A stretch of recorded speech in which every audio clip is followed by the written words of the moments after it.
दोस्तों, आज हम एक्सप्लेन करने वाले हैं हाल ही में आई एक Malayalam movie officer on duty को, जो कि आपको जरूर पसंद आएगी। इसलिए वीडियो को अभी लाइक कर दीजिए। हम चलिए कहानी शुरू करते हैं। तो कहानी की शुरुआत होती है जोसेफ नाम के पुलिस वाले से, जो नोट लिखकर खुद की जान देने जा रहा था। इसके बाद हम जोसेफ के असिस्टेंट को देखते हैं, जिसे सड़क पर कुछ बंदे घेर लेते हैं। तो जोसेफ का असिस्टेंट किसी तरह खुद को बचाते हुए निकलता है। फिर कहानी कुछ दिन आगे बढ़ती है। एक बूढ़ी औरत पुलिस को कंप्लेन करती है कि बस में उसके बगल में जो दो औरतें बैठी थी, उन्होंने उसकी चैन चुरा ली। जिसके बाद एसआई उन औरतों से कहता है कि अगर तुम लोगों ने इनकी चैन चुराई है तो जल्दी लौटा दो, वरना सीआई सर आएंगे तो मुसीबत हो जाएगी। तब सीआई हरिशंकर की एंट्री होती है और एसआई सीआई को सारी बात बताता है। ये सुनकर हरिशंकर उन दोनों औरतों की तरफ देखता है और उनमें से एक औरत प्रेग्नेंट थी। हरि उसे कहता है कि इनकी चैन तुमने ही चुराई है ना, जल्दी से चैन वापस कर दो। औरत कहते कि नहीं सर, मैंने चैन नहीं चुराई। ये सुनते ही हरि उसके साथ थोड़ी शक्ति करने लगता है और अपने स्टाफ से कहता है कि तुम लोगों को इतना भी समझ नहीं आता। ये औरत शकल से ही चोर लग रही है। फिर थोड़ा और डराने से आखिरकार वो प्रेग्नेंट औरत चोरी कबूल कर लेती है और उस बूढ़ी औरत को उसकी चैन वापस कर देती है। यहाँ हमें पता चलता है कि हरि पहले डीएसपी था, लेकिन किसी वजह से उसे डिप्रमोट करके सीआई बना दिया गया। खैर, अगले सीन में एसआई आकर हरि से कहता है कि सर, आपको उस प्रेग्नेंट लेडी के साथ सख्ती से पेश आना नहीं चाहिए था। उसे कोई मेडिकल इशू हो जाता तो। हरि कहता कि अब तो मुझे सिखाओगे कि मुझे मुजरिमों से कैसे पेश आना है। तब ऐसा ये सब डीआईएसपी शाहुल को कॉल करके बता देता है, जिससे शाहुल हरि को कॉल करके उसे समझाता है कि उसे ऐसा नहीं करना चाहिए, क्योंकि ऐसे में उसकी नौकरी भी जा सकती है और पहले उसका डिप्रमोशन हो चुका है। इसके बाद हरि पुलिस स्टेशन के सारे स्टाफ को इकट्ठा करके उनको डांटने लगता है कि यहाँ की बातें डीएसपी को कौन बता रहा है। तुम लोग मेरे अंडर काम करते हो तो समझ लो, इधर की बातें उधर नहीं होनी चाहिए। यहाँ हरि को कहीं ना कहीं पता भी था कि एसआई ने ये काम किया होगा, पर वो उसे कुछ कहता नहीं। फिर कुछ देर बाद एक चंदू नाम का कंडक्टर और एक लड़की पुलिस स्टेशन आते हैं। चंदू हरि को बताता है कि मेरी बीवी की तबीयत ठीक नहीं है, उसका इलाज करवाने के लिए मैंने सोने की चैन गिरवी रखने के लिए एक फाइनेंस कंपनी के पास गया था, मगर फाइनेंस कंपनी वाले उल्टा मुझे कहने लगे कि ये चैन नकली है। सर, मुझे लगता है कि इन फाइनेंस कंपनी वालों ने ही मेरी चैन बदल दी। तब वो फाइनेंस कंपनी वाली लड़की कहती है कि सर, हमारी कंपनी बहुत पुरानी है, ऐसा पहले कभी नहीं हुआ, ना हम ऐसा करते हैं। तब हरि को उसी कंडक्टर चंदू पर शक होने लगता है, तो वो उससे कुछ सवाल जवाब करता है। चंदू कहता है कि मैंने वो चैन अपनी बेटी के लिए खरीदी थी, पर मेरी बीवी के बीमार होने की वजह से मैंने उसे गिरवी रखने की सोची। तब हरि कहता है कि ठीक है, तुम्हारी बीवी बीमार है ना, चलो वहीं चलते हैं। फिर पता चलता है कि वाकई में चंदू की बीवी हॉस्पिटल में एडमिट थी और चंदू की बेटी भी वहीं मौजूद होती है। तो हरि उसे बाहर ले जाकर उससे पूछताछ करता है।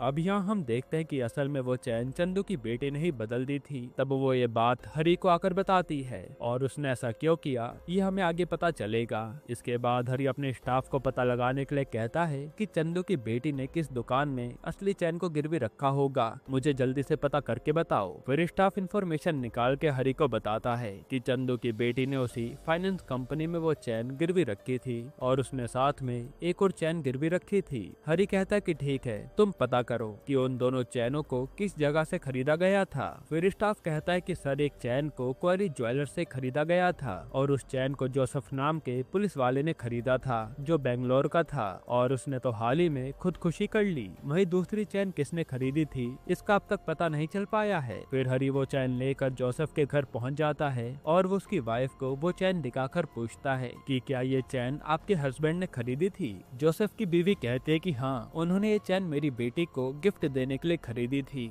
लेकिन एक दिन मेरी बेटी के गले से किसी ने उसकी चैन खींच ली थी। जोसेफ की बेटी भी हरि को यही बताती है। फिर मैंने और मेरे पापा ने जाकर एफआईआर दर्ज भी करवाई थी। यहाँ जोसेफ की बेटी की बातें सुन हरि सोचता है कि पक्का ये झूठ बोल रही है, मगर वो बिना कुछ कहे वहाँ से चला जाता है। इधर हरि के साथ ही उस दूसरी चैन के बारे में जांच कर रहे होते हैं। तब उन्हें एक बात पता चलती है, तो वो उस बात को बिना हरि को बताए सीधा डीवाईएसपी साहुल को बताते हैं और साहुल भी उन्हें इस बात को हरि से छुपाने के लिए कहता है। इसके बाद चंदू वापस पुलिस स्टेशन आता है, तो हरि कहता है कि मैंने तुमसे कहा था ना, वापस जब भी आओ तो अपनी बेटी को साथ लेकर आना। आगे वो बताता है कि असल में तुम्हारी बेटी किसी लड़के से प्यार करती थी, लेकिन वो बंदा नशेड़ी निकला और उसने तुम्हारी बेटी को को भी नशे में उतार दिया और फिर उसके साथ गलत काम करके उसकी वीडियो बना ली, जिसके बाद वो उसे ब्लैकमेल करने लगा। इसलिए तुम्हारी बेटी ने वो चैन गिरवी रखकर उस लड़के को पैसे दिए थे ताकि वो उसकी जिंदगी बर्बाद न करे। और तुम्हारी बेटी अभी 17 साल की है, यानी नाबालिग है, तो हम लोग उस लड़के के खिलाफ कंप्लेन कर सकते हैं, बस तुम उसे ले आओ। जिस पर चंदू कहता है कि सर मेरी बेटी ऐसा कुछ भी नहीं कर सकती, लेकिन हरी कहता है कि ऐसी बातें बच्चे अपने पेरेंट्स के सामने नहीं बताते, तुम अपनी बेटी को थाने लेके आओ, हम सब देख लेंगे। इसके बाद शाहुल हरी को चैन वाला केस यहीं ड्रॉप करने को कहता है, ये कहकर कि इस केस को दूसरी टीम हैंडल करेगी, तुम कोई और केस देख लो। लेकिन हरी नहीं मानता और शक तो उसे पहले ही हो गया था कि उसकी टीम मेंबर्स उससे कुछ छुपा रहे हैं। फिर अगले सीन में हम हरी की बीवी गीता को देखते हैं। हरी और गीता की एक छोटी बच्ची होती है। शाहुल ने गीता को कॉल करके कह दिया था कि वो हरी को चैन वाला केस ड्रॉप करने के बारे में समझाए, वरना उसकी नौकरी भी जा सकती है। तो गीता आज वही करती है, मगर हरी तो अपनी जिद पर अड़ा था कि वो ये केस सॉल्व करके रहेगा। तभी हरी का एक स्टाफ मेंबर उसे कॉल करके कुछ बताता है और उसकी बातें सुनकर हरी के होश उड़ जाते हैं। वो तुरंत चंदू के घर पहुंचता है, जहां चंदू की बेटी ने खुदकुशी कर ली थी। हरी को देखते चंदू आग बबूला हो जाता है, कहता है कि आपने मेरी बेटी को थाने लाने के लिए कहा था ना, देखिए उसने क्या किया, इसके जिम्मेदार आप ही हो।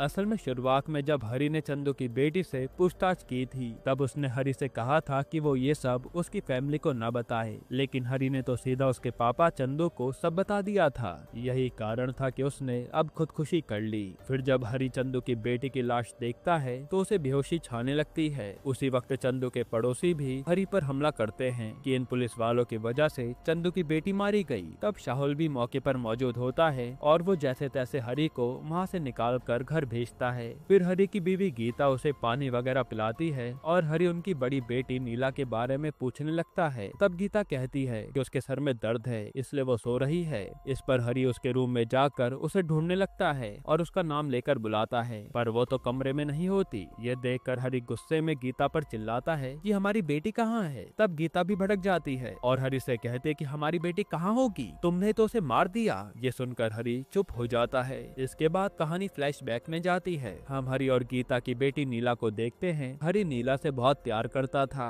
एक दिन हरी और उसकी टीम श्याम नाम के बंदे को पकड़कर लाती है, क्योंकि श्याम ने थॉमस नाम के एक पुलिस वाले की बेटी को फंसाकर उसकी एमएमएस बना ली थी और वो उसे ब्लैकमेल किया करता था। इसी दबाव में आकर थॉमस की बेटी ने खुदकुशी कर ली थी। तब यहाँ थॉमस भी श्याम को बहुत मारता है। फिर पुलिस वाले श्याम के लैपटॉप को कब्जे में ले लेते हैं और जब हरी लैपटॉप चेक करता है तो उसमें उसकी बेटी नीला का भी एमएमएस मौजूद था, यानी उस बंदे ने नीला को भी फंसाया था और उसके साथ गलत काम करके उसकी वीडियो बना ली थी। ऐसे में कई लड़कियों की वीडियो श्याम के लैपटॉप में होती है। ये देखकर हरी गुस्से में लाल हो जाता है और वो श्याम को वहीं मार डालता है। उसके टीम वाले भी हैरान थे कि पुलिस कस्टडी में रखे बंदे को हरी ने मार दिया। फिर ये सब शाहुल गीता को कॉल करके बता देता है। तब गीता नीला को प्यार से इस बारे में पूछती है तो नीला कहते है कि हाँ माँ, मैं एक लड़के को पसंद करने लगी थी, पर उसने मेरा फायदा उठाकर ये सब कर लिया। गीता कहते कि कोई बात नहीं, गलती हम सबसे हो जाती है, चुप हो जाओ। तभी हरी गुस्से में घर आता है और नीला को इस बारे में पूछने लगता है। तब गीता हरी को समझाने की कोशिश करती है कि हमारी बेटी अभी छोटी है, उस पर दबाव मत डालो, उससे एक छोटी सी गलती तो हुई है। लेकिन हरी गीता को धक्का देकर नीला के कमरे में जाने लगता है और कमरे में जाते वो देखता है कि नीला ने पंख से लटककर अपनी जान दे दी है।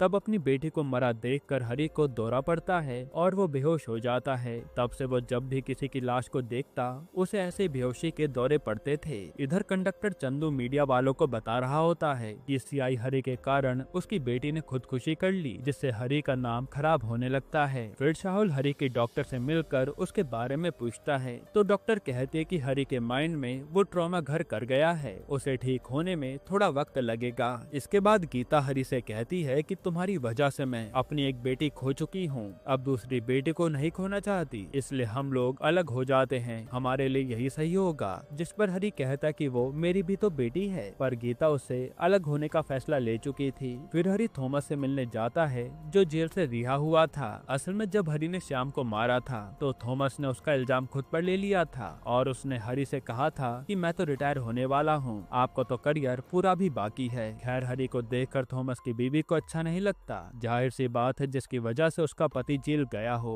वो इंसान उसे कैसे अच्छा लगेगा। लगेगा। फिर उसी रात 5 लोग थॉमस के घर आते हैं, Christy, Satya, Selina, Anna and Lens, और थॉमस की बीवी से कहते हैं कि वो उसकी बेटी के दोस्त हैं। पर थॉमस को पता था कि उसकी बेटी के ऐसे कोई दोस्त नहीं थे, इसलिए वो उन्हें जाने को कहता है। लेकिन वो 5 लोग थॉमस को मारने लगते हैं और उसे एक जूस पिलाकर मार डालते हैं जिसमें जहर मिला हुआ था। असल में ये लोग शाम के फ्रेंड्स थे जो थॉमस से उसकी मौत का बदला लेने आए थे। फिर थॉमस की बीवी उन्हें कहती है कि शाम को मेरे पति ने नहीं बल्कि उसे हरी ने मारा था। साथ ही वो उन्हें हरी की तस्वीर भी दिखाती है। इसके बाद सुबह जब फॉरेंसिक टीम थॉमस के घर पहुंचती है तो घर का दरवाजा अंदर से बंद होता है। ये देख वो लोग सोचते हैं कि शायद थॉमस और उसकी बीवी ने खुदकुशी कर ली होगी, लेकिन हरी पूरे घर की अच्छे से जांच करता है और शाहुल को बताता है कि मेरी थॉमस से कल ही बात तो हुई थी और उन दोनों ने खुदकुशी नहीं की होगी। घर में पीछे मौजूद पेड़ पर चढ़कर कोई आया होगा और किसी ने इन दोनों को जहर देकर मार दिया। शाहुल को भी सब कुछ देखने पर यकीन हो जाता है कि थॉमस और उसकी बीवी को किसी ने जहर खिलाया है। इस हादसे के बाद हरी उस चैन वाले केस पे ध्यान देने लगता है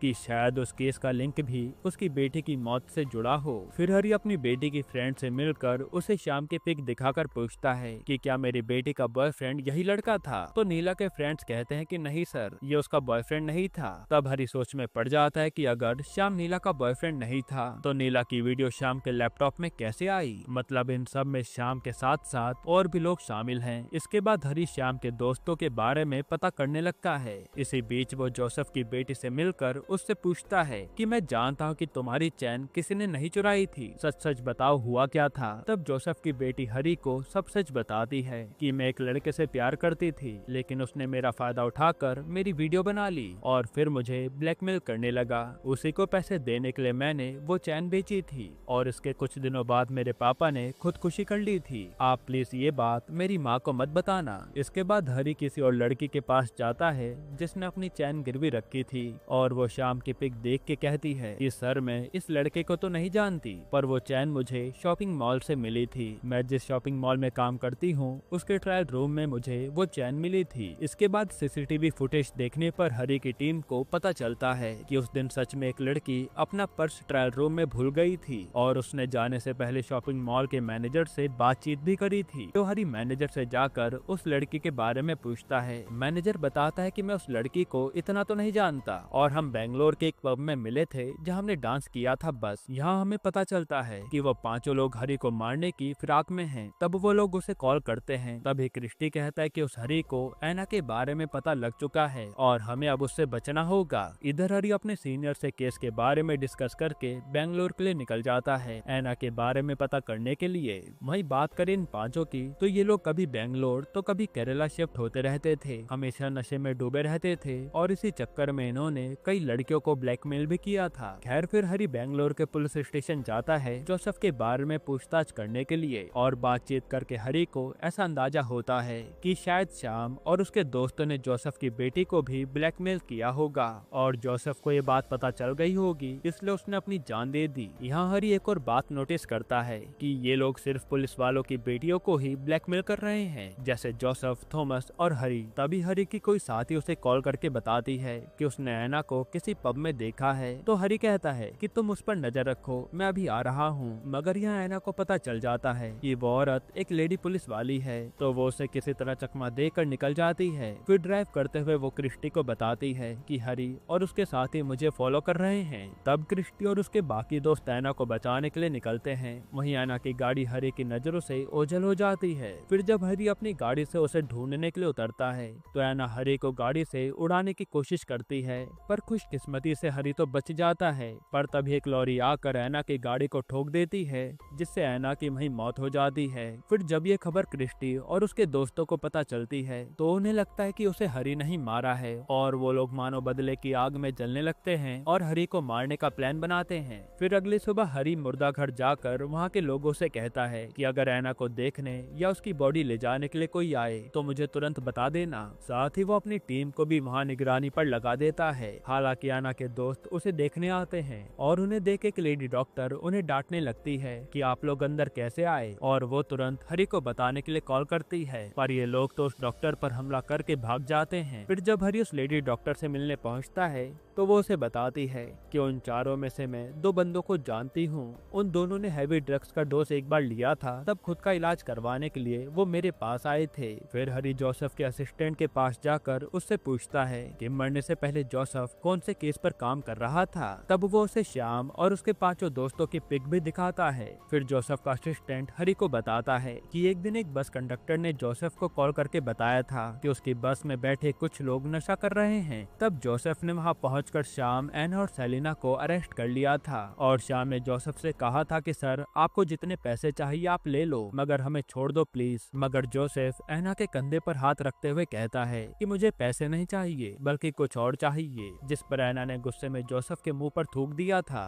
तब जोसेफ ने श्याम को गाड़ी में लॉक कर दिया और फिर एना और सेलिना को जंगल में ले जाकर उनके साथ जोर जबरदस्ती की। उसी दिन से श्याम और उसके दोस्तों ने जोसेफ की बेटी को फंसाया और उसकी वीडियो बनाकर उसे ब्लैकमेल करने लगे। जब जोसेफ को ये बात पता चली तो उसने अपनी जान दे दी। अब प्रेजेंट में हरी कंडक्टर चंदू को बुलाकर उसे श्याम और उसके दोस्तों की फोटो दिखाता है और उससे उस दिन के बारे में पूछता है कि उस दिन हुआ क्या था। दरअसल उस समय भी बस का कंडक्टर चंदू ही था और चंदू कहता कि मैं उस समय अपनी बेटी से वीडियो कॉल पर बात कर रहा था। तब कुछ पैसेंजर ने आकर मुझे बताया कि बस में कुछ लोग नशा कर रहे हैं। फिर मैंने उन लोगों को रोकने की कोशिश भी की तो वो लोग मुझे ही मारने लगे। तब मैंने जोसेफ सर को इस बारे में कॉल करके बताया था। फिर हरी चंदू से कहता है कि तुमने उस दिन पुलिस को कॉल किया था, इसलिए वो लोग अब पुलिस वालों से बदला ले रहे हैं और उन्होंने तुम्हारी बेटी को भी अपना शिकार बना लिया। लेकिन चंदू को तो उसकी बात पर विश्वास नहीं होता। फिर अब हरी सोच में पड़ जाता है कि आखिर उन लोगों ने मेरी बेटी को ब्लैकमेल क्यों किया था। तो हरी शाहुल से कहता है कि तुम गीता को श्याम और उसके दोस्तों की पिक दिखाकर उनके बारे में पूछो, शायद वो कुछ जानती हो।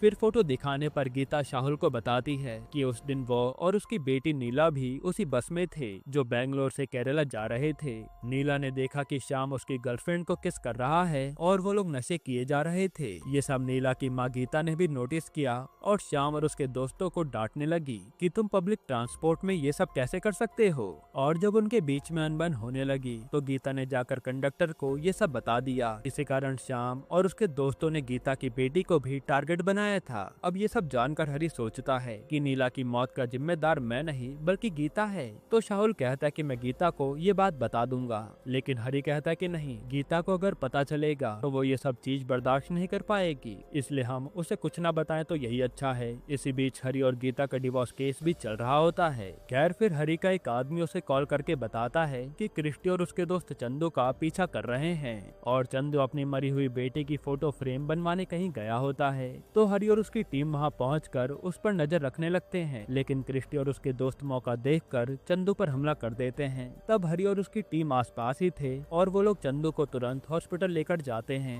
और अब खुद पे हमला होने के बाद चंदू को हरी की बात पर विश्वास हो जाता है कि उन लोगों की वजह से ही मेरी बेटी की जान गई है। इसके बाद हरी गीता के पास पहुंचता है, शायद उसका अगला टारगेट गीता होगी ये सोचकर, लेकिन गीता अपने मायके चली गई थी और यहाँ वो अपनी छोटी बेटी और फादर के साथ बैठकर खाना खा रही होती है। इतने में क्रिस्टी और उसके दोस्त वॉचमैन को मारकर उनके घर में घुस आते हैं। तभी हरी गीता को कॉल करता है ये कहने के लिए कि तुम घर में सेफ रहना, लेकिन कॉल तो क्रिस्टी उठाता है और हरी से कहता है कि जब तक तुम यहाँ पहुँचोगे ये सब खत्म हो चुके होंगे। और वो लोग हरी के परिवार को बहुत टॉर्चर करने लगते हैं, जिससे हरी को काफी गुस्सा आता है। फिर गीता के पापा जो कि एक एक्स आर्मी ऑफिसर थे, वो अपनी गन निकाल कर हवा में फायर करते हैं। ये देखकर ये लोग यहाँ वहाँ छुप जाते हैं। फिर गीता के पापा उसे कहते हैं कि तुम अपनी बेटी को यहाँ से लेकर चली जाओ, मैं इन्हें संभाल लूंगा। लेकिन गीता और उसकी बेटी के जाने के बाद वो लोग उसके पापा को जान से मार डालते हैं और फिर थोड़ा पीछा करने पर उन्हें गीता भी मिल जाती है। तब वो लोग उसे भी मारने वाले होते हैं, लेकिन इतने में हरी पहुंच जाता है। हरी क्रिस्टी से लड़के उसे और उसके दोस्तों को मारने ही वाला होता है कि शाहुल आकर उसे रोक देता है। वो कहता है कि तुम दोबारा वो गलती मत करो जो तुमने पहले की थी, हम इन लोगों को सजा दिलवाएंगे, जिस पर हरी भी मान जाता है।